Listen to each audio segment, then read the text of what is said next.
পর পর 3 জুমা যদি আদায় না করা হয় তাহলে কি হবে? চলুন জেনে নেই।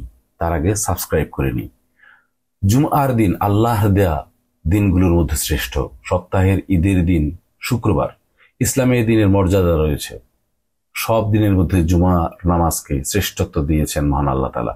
কোরআনে আল্লাহ তাআলা বলেন, হে মুমিনগণ, জুমার দিন যখন নামাজের আহ্বান জানানো হয় তখন তোমরা আল্লাহ স্মরণে এগিয়ে যাও। বেচা কেনা দুনিয়াবি যাবতীয় কাজকর্ম ছেড়ে দাও, এটা তোমাদের জন্য কল্যাণকর যদি তোমরা জানতে। সূরা জুমা আয়াত 9। আল্লাহ রাসূল সাল্লাল্লাহু আলাইহি ওয়াসাল্লাম একটি হাদিসে বলেছেন, মুমিনের জন্য জুমার দিন হলো সপ্তাহের ঈদের দিন। ইবনে মাজার হাদিস।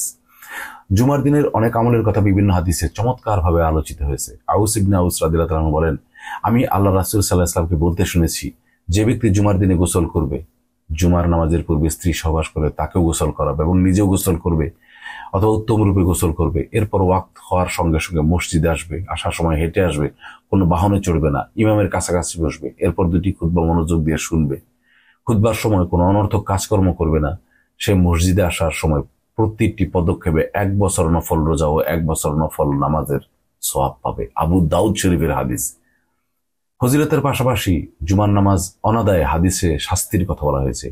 কেউ পরপর 3 জুমা আদায় না করলে তার জন্য সতর্কবাণী উল্লেখ করেছেন রাসূল সাল্লাল্লাহু আলাইহি ওয়াসাল্লাম। এক হাদিসে রাসূল সাল্লাল্লাহু আলাইহি ওয়াসাল্লাম বলেন, যে ব্যক্তি ইচ্ছাকৃত পরপর 3 জুমা পরিত্যাগ করে আল্লাহ তাআলা অন্তরে মোহর এঁটে দেন। বুখারী শরীফের হাদিস। হযরত আব্দুল্লাহ ইবনে আব্বাস রাদিয়াল্লাহু তাআলা আনহু থেকে বর্ণিত, তিনি বলেন, রাসূল সাল্লাল্লাহু আলাইহি ওয়াসাল্লাম ইরশাদ করেছেন, যে ব্যক্তি পরপর 3টি জুমা পরিত্যাগ করবে সে ইসলামকে পেছনের দিকে নিক্ষেপ করলো। এটা মুসলিম শরীফের হাদিস। তবে অপর এক হাদিসে রাসূল সাল্লাল্লাহু আলাইহি ওয়াসাল্লাম বলেছেন, 4 শ্রেণীর লোক ব্যতীত জুমার নামাজ ত্যাগ করা কবিরা গুনাহ। 4 শ্রেণীর লোক হচ্ছে কৃতদাস, স্ত্রীলোক, অপ্রাপ্তবয়স্ক বালক, মুসাফির বা এবং রোগাক্রান্ত ব্যক্তি। এটা আবু দাউদ শরীফের হাদিস।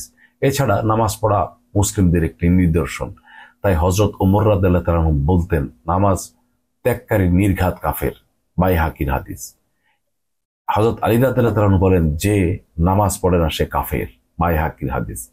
নামাজ পরিত্যাগকারীর ব্যাপারে কোরআন সুন্নাহর দলিলগুলো প্রমাণ করে বেনামাজি ব্যক্তি ইসলাম নষ্টকারী বড় কুফরিতে লিপ্ত। তাই জুমাও যে কোনো ওয়াক্তের ফরজ নামাজের প্রতি গুরুত্ব দেওয়া অত্যন্ত জরুরি। আল্লাহ তাআলা আমাদেরকে সঠিক আমল করার তৌফিক দান করুন। আমিন।